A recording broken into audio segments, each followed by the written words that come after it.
Dalam 12 tahun terakhir semenjak bisnis digital mulai bergerak naik, kita menyaksikan bahwa di dunia banyak sekali bisnis yang menjadi digital, menjadi light asset, dan bisnis digital itu menyelesaikan banyak masalah masyarakat dengan biaya murah. Sekarang, bisnis digital di dunia tumbuh dengan kecepatan penuh. Di Indonesia dalam 12 tahun ini sudah bisa memiliki 5 unicorn company atau perusahaan dengan valuasi di atas 1 billion US dollar atau sekitar 15 triliunan rupiah. Semenjak pandemi, maka bisnis digital meningkat tajam kebutuhannya. Di mana dalam 2 tahun terakhir di Tiongkok per minggu tumbuh 1 unicorn. Di Singapura 1 bulan tumbuh 1 unicorn. Begitu juga di India, 1 dalam setiap 2 bulan ada perusahaan unicorn bertumbuh baru di India. Sementara di Indonesia dalam 2 tahun ini belum lahir lagi unicorn baru. Entahlah 2 tahun ke depan. Kayaknya nggak ada juga tuh. Maklum, tidak ada yang mendukung, juga tidak ada roadmap niatan pejabat negara membangun bisnis digital anak bangsa di tanah air dengan dukungan kemudahan-kemudahan. Yang ada hanya pendiaman. Ini faktanya.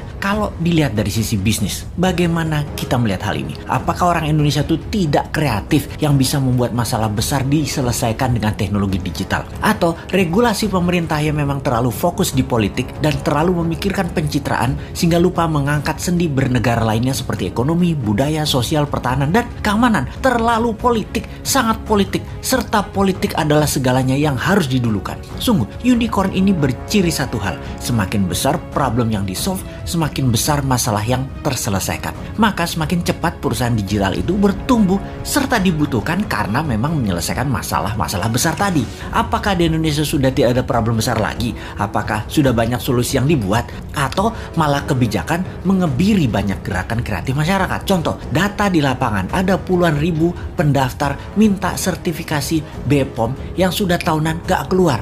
Bagaimana UKM mau maju kalau demikian? Ini adalah salah satu contoh pengebirian kreativitas. Ada sisi lain lagi, di mana di dunia bisnis digital harus menggunakan server nasional sementara kita minta zero downtime. Apakah perusahaan nasional milik negara tersebut berani kasih garansi, yaitu zero downtime?